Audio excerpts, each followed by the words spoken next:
Yeah. Are you? I know you coming up on a tour. You're in the States already.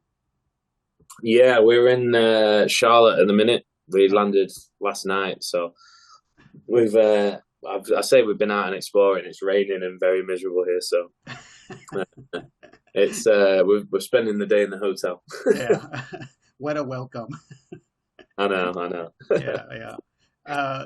Just to get a little bit of backstory for anybody's going to be watching. I mean, you guys have been around since 2010, so about 12 years now. So it's a long trek, and for us in the States, whether you hear by word of mouth or whatever, it's for me this newest album, Malicious Intent, was my first introduction to y'all, and I was blown away by like that first single that y'all had out. I was like, holy shit, who are these guys? And then went back to your back catalog. And, I mean, very impressive stuff that y'all been putting out.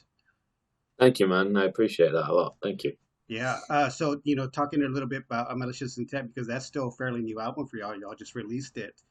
For y'all, for the goal, because now it's on Nuclear Blast Records as well. What was the goal coming in when y'all were writing that album? Sorry, you broke up. Ask that question again. Oh, I was asking, what when you were writing Malicious Intent, what was the overall goal for the album when you were putting it together? We really just wanted to show. We wanted the album to be a demonstration of what we were capable of and demonstration of strength. I feel like we've really kind of worked on refining our sound in the last couple of releases that we've done, and this album we really just wanted to give a solid body of work that is going to stand the test of time, that is going to be just nothing but hits and nothing but bangers all the way through. Well, you definitely did that because I this happens to be like I would say like in the top 10 for me for this year at album releases because I can listen to that album and pick any song and you're right, they're all awesome songs. It's not like one's weak. Sometimes somebody will put out an album and it's like, well, I really don't like this one song or a couple songs, but I mean this one you can put on all of them, any of them, and they're all fantastic. Thank you, thank Yeah. you. So, I mean, for yourself, you were talking a little bit, do y'all feel that you grew quite a bit from your last one, the Self Supremacy, the full album, to this one? Yes, 100%. We it was actually a COVID and the lockdowns where I felt like the band grew the most, like in terms of size and as people. I feel like when we released the EP, it was at the start of the first lockdown, so people were stuck in their houses, needing new music to listen to, and we just happened to have three brand new music videos that dropped at the same time. Yeah. And then coming out of all the lockdowns and going back to playing live shows was when we were really like, holy shit, this band is a lot bigger now than what it was before. Um, so it did us a lot of favors in a way, I guess, having that kind of break from music. But in the whole, I say a break from music, we were working the whole time really. So, but you know what I mean, like in terms of like growth of the band, that's when I noticed it the most, coming back after the lockdowns and being like, wow, there's a lot more people now coming to the shows, buying merch, and knowing who we are. So Yeah. yeah, super grateful to like all the new passengers that have jumped on board. It's been amazing to see. I'm really grateful. Yeah. It seems like, I mean, sometimes, on a normal, run for bands, it's just constant album tour, album tour, album tour. And then this, COVID happened and all that. That gave a lot of bands, it seems like, a way to kind of refocus what they were doing. Some of them have put out some of the best music they've put out in years, and like you're saying too, is it's. I mean, would you say that it also kind of helped you get a little bit more, as I guess, a tighter knit instead of like being worn down by being on constantly on tour? Yeah, I feel like it made us take a step back, and it made us, uh, really focus our efforts into the writing of Malicious Intent. Um, but it also just made us become more productive in our workflow. Like we built a studio in Sheffield, and like we built our own practice space and warehouse that we operate from now. So we have our own like base where we all work. Um, and I guess yeah, it was just really it made us have a newfound appreciation when we did come back to playing shows for touring and being able to go to new places in the world for sure. Yeah. Now, for lyrically for yourself, did you have like a lot of inspiration that you draw from? I mean, is it just daily life, or just overall, a global awareness? It ranges really. Like there's some songs on the album that are written from more a personal standpoint, and then some of the songs, sorry, which are written kind of when we've all come together as a band and picked a topic that we want to write a song about after listening to the music, and we'll go from there. Well, like some songs we'll listen to the music and we'll think, right, the sound of this song would fit this topic. Yeah. So it really just kind of depends, and we already know before we started writing the songs what we're going to do with them, and sometimes it takes us a few weeks to think of a subject that we want to cover. Um, but we sometimes inspiration strikes at the most random points. So I Yeah. can be like walking down the street listening to music, and I'll think of something, and then I'll voice note our guitarist Josh. And sometimes I have voice note in like a guitar riff, and I'll just go and that's how a riff will be formed. Yeah. And sometimes, we'll just it'll just take a little bit longer to kind of nail exactly what we want to talk about. So Yeah. it's a random thing for us. When we start flowing as a unit, then it's like it's good. And yeah, sometimes you can't force it. Sometimes you just got to hold your hands up and be like, no, not today. It's not Right. working today. Right.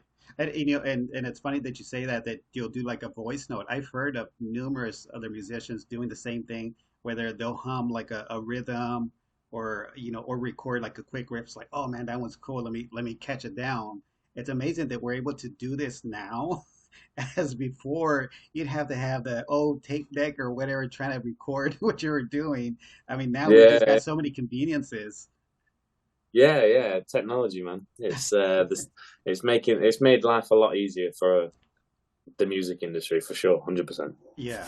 Yeah, but also it's like a double-edged sword, because yes, we have this access to everything, but on the flip side too, we have access to so much. It's hard to filter through to get to exactly, a band starting, say, a year or two in, they're like, man, we can't break through because there is just so much out there other than maybe being completely unique in the sound that they're doing, or the act that they're doing, or whatever. Yeah, 100%. I feel like the whole realm of music now is so oversaturated that to get that bit of recognition, bit of acknowledgement is probably harder than it's ever been. Um, but when you do get it, it makes it feel well. You appreciate it a lot more for sure, and I feel like you can see that over the course of like the last 12 years with Malevolence. Like we've been grinding for this for a long time now, and a lot of people kind of who are newcomers to the band are like, oh, you guys, you must be quite a new band. Like, no, I've been doing this the majority of my life. Like, so, Yeah. uh, so yeah, we do live in a world, unfortunately, that is kind of, it's oversaturated with music, and it's so easy to just go on a Spotify or whatever, and just go to the artist that you listen to the most, and not actually take a chance and go and listen to something new. But yeah, I think it's good to kind of challenge your normalities. Like I regularly like use the discover feature on Spotify to like listen to people that I don't normally listen to, and that's not just in metal. That's in like rap music. It's in like jazz, dance music, whatever it is. So Yeah. I feel like that's a good thing, but I feel like it could be better. I feel like more could be done to kind of push forward this new wave of like heavy music that's coming through for sure. Oh yeah, there's some good stuff out there. I mean, and from small bands, I mean, they have a couple of thousand followers or whatever, but God, man, they're putting out some killer music in it. And you're right, it's hard for them to break through, or for somebody to give them a chance to listen what they're putting out. Yeah, yeah, definitely. Yeah. And it's funny some of the things that you're just thinking of when you were talking about of getting that breakthrough, and some of the things that, I mean, there's been, I mean, whether through amazing publicity or whatever, but I mean, there's been like, just on my side of the states, like a lot of hype around the band. I mean, some people are saying this, like, some quotes that I've seen from, other reviews, like this is the uh, new big band or new sound, and things like that. Does that kind of take you aback of like other writers writing that about your music? Um, no, I feel I feel like it's sick. I mean, I'm glad to hear it, like because we especially over in the US right now. Like we've only this is our second time we've ever been over. It's a place that we've been trying to come over to do more in a long time, for a long time. We kind of see it on like the merch store when we're sending loads and loads of orders to the US and people asking us to come over. And that's increased a lot over the last few years. So um, it's sick to see that that there's a hype there and people want to see us, and we're going to keep coming back, and for as long as people want us to keep coming back. And already like next year we're looking at coming back again, for a longer period of time. Um, Awesome. and yeah, it's great because I feel like if they've. I feel like a lot of people in the US would like us if they knew us. I feel like Oh hell yeah, man. it's a big market that we want to break. We really want to break into.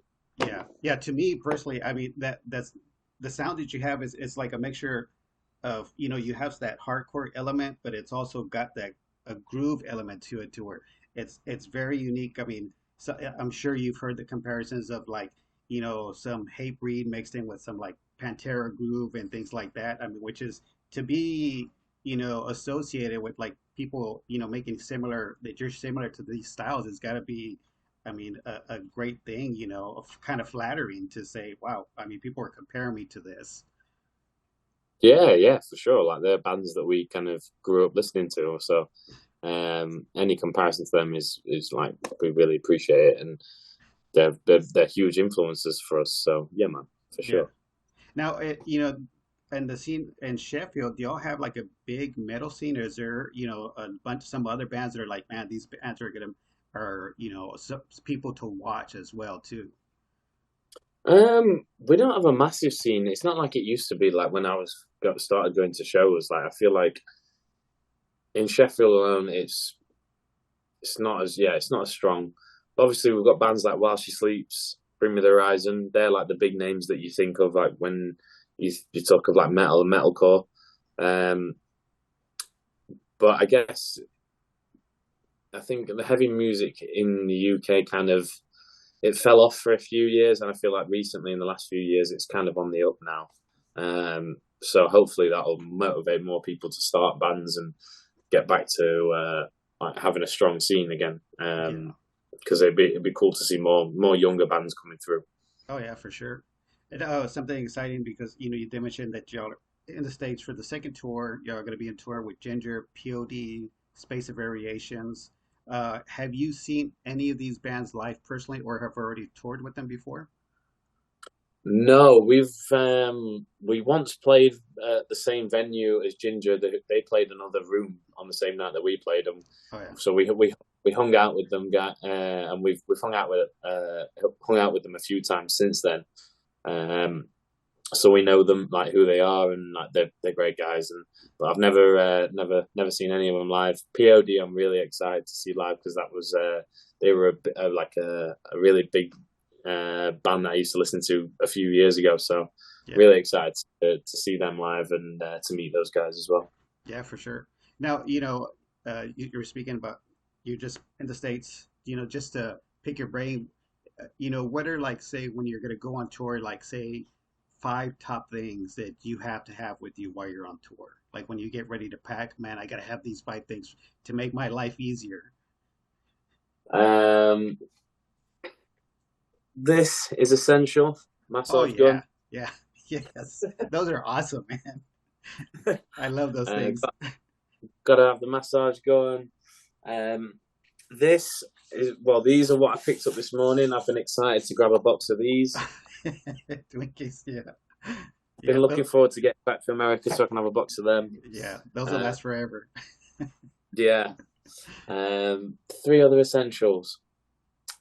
So I play some video games. So I have this backbone controller that goes onto my phone and my iPad, Yeah, especially on the long drives that and the long like travel, that long journeys. That makes traveling a bit easier. Play a lot of like Call of Duty and stuff like that. Um, what are some of the essentials? I don't know, like maybe like my laptop or my iPad, just so I can watch movies and stuff like that. Again, trying to kill the boredom on the long drives. yeah, Um, and you know what? What I will say is just being prepared for all weathers. Sometimes you can like have a day where you need shorts and some swim shorts to go to a swim spot. Other days like today, you need a waterproof jacket to keep yeah. you dry. So they're my essentials. They're not that exciting. No, Ah, that's a no, good. Yeah, but nothing. it's the little things, right? To kind of keep us going, to kind of keep us sane. Yeah, for sure. It's the home comforts. Yeah, yeah. Now, on tour, I didn't see, or maybe I missed it. I know some bands do like, meet and greets or anything like that. I don't know if you are doing it this time around, uh, but I'm assuming that you are going to probably be at, like at the merch table, taking photos, opportunities, things like that for fans that going to want to do that. Oh yeah, 100%. Well, I don't know. We're not really into the whole meeting, like pay to meet and greet shit. We just hang out at the shows regardless, and like we'll be floating around it every night and hanging out at the merch desk. So like, if you want to come and meet us, so yeah, that's the place to do it. I don't really, don't know. For me personally, the whole paying to meet me is, I'm not down for it. I'd rather just go and meet people in the crowd and just hang out. If they want to have a photo, then yeah, it's no biggie. Yeah, very cool. Now, are y'all by chance bringing out maybe any type of special merch, any maybe signed vinyls or signed CDs at the merch table that fans could be on the lookout because sometimes you have a limited amount per show that you got to get to. I mean, is there going to be anything like that? I believe we have some USA exclusives, some USA exclusive T-shirts, and yeah, and then also like if anyone has like CD or vinyl that they want signing, then we're happy to oblige. Yeah, we're always down for stuff like that. Um, but yeah, we always try and like have like at least one special item for tours like this that is like an exclusive. Very cool, very cool. Now, for anybody that hasn't been to a Malevolent show, and I haven't, of course, because I mean, this is going to be my first time seeing y'all. What should somebody that's new to you expect from your live show? Energy, full energy. Yeah, we only have 30 minutes on this tour, so it's 30 minutes of bangers straight start to finish. Um, and yeah, we'll be looking to leave an impression on you. So whether you're one that gets in the pit or whether you just stand at the back with a beer, regardless, we're going to be looking to give you a good showing and put on a good time. So Yeah. um, yeah, the live show is where we thrive best. I feel like listening to us on record is one thing, but the live show, if you see Malevolence live, you'll get it. You'll Yeah. get it. Oh So man. yeah, Yeah, for sure. I'm excited to play the new material as well in the US because it'll be interesting to see how it goes down. Yeah. And I'm most opening bands usually get 30 minutes, which is it's a good and a bad thing. It's good because you can get in there, go balls to the wall for that 30 minutes. You're not like it's like, man, we still got like another 30 minutes to play after we've been playing for an hour. So it's Yeah, a kind of a good spot, but then for the fans that are out there, like sometimes like, man, we want a little bit more than just 30 minutes. yeah. I mean, yeah. It's for us like for me personally, like after 30 minutes, I'm always like, yeah, I could do a few more songs, but also like if you leave them wanting more, then hopefully they come back next time. Yeah, for sure. Exactly. That builds up that hype. It's like shit. I need to see them again once they come around. Yeah, yeah, for sure, man. And hopefully next time we'll have more time to play more of the other bangers as well. So yeah, Yeah, man. yeah. Now, y'all been given, y'all have had some great opportunities to tour earlier this year. Y'all were a sub for, I think, was it for Hatebreed, if I'm recalling correctly, that y'all jumped on a tour, or for who was it? Architects, we did a tour with Architects at the start of the year. We did our first arena tour with them, uh, which was amazing. That was like Architects. Yeah, yeah. I mean, yeah, they're a huge band. I mean, yeah, to be able to jump on something like that, that's gotta be pretty cool. Yeah, no, that was amazing. Like shouts out to them boys. They took a chance taking us out. And I think we definitely won over a lot of people on that tour because we were playing to 10,000 people every night, and it was wild. It was a Yeah. lot of fun. That's gonna be crazy. I mean, for the past, I guess, couple years, y'all been able to play for larger shows, but it's got to be surreal to think back, a few years back to where maybe you're playing to like less than 1,000 or whatever, and you're like, and now you're jumped into tens of thousands of people. It's got to be pretty surreal. Absolutely, man. I always said we'd never be a band that would play arenas, and then I had to eat my words at the start of the year. So um, yeah, I'm still playing catch up a little bit, like and like looking back on the things that we've been able to do this year, and been like, holy shit, like we've shut it down this year. So I'm excited for what the future holds like, and hopefully we just keep going up and up in terms of like how many people we're playing to. But with that being said, you can't beat the feeling of a good old like sweatbox intimate show. Like we still love those shows as well. So Oh yeah, um, yeah, I like both. Both have their positives for sure. yeah. But I mean, it's also a testament to the music, what you're doing. People are still interested in, and more people are kind of flocking to it because you're going on 12 years. Not many people can make it past 5 or 10 years, so you're doing something right. I like to think so. Yeah, I feel like we're finally kind of.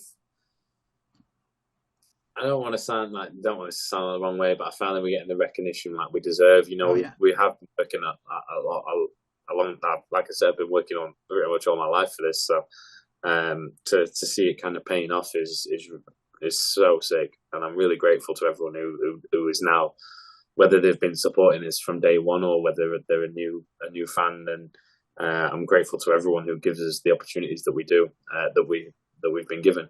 Um, so yeah, it's been a wild year for sure. yeah. I mean, yeah. There's nothing. I mean, yeah. Sometimes you want to be modest, but you know what? You've all of y'all have put the work and the time in to get to this point. Y'all have done the work. It's not like it was handed to you. You put in the work to get to this point. Absolutely, absolutely. Yeah, we've been grinding hard. So Yeah. it's sick.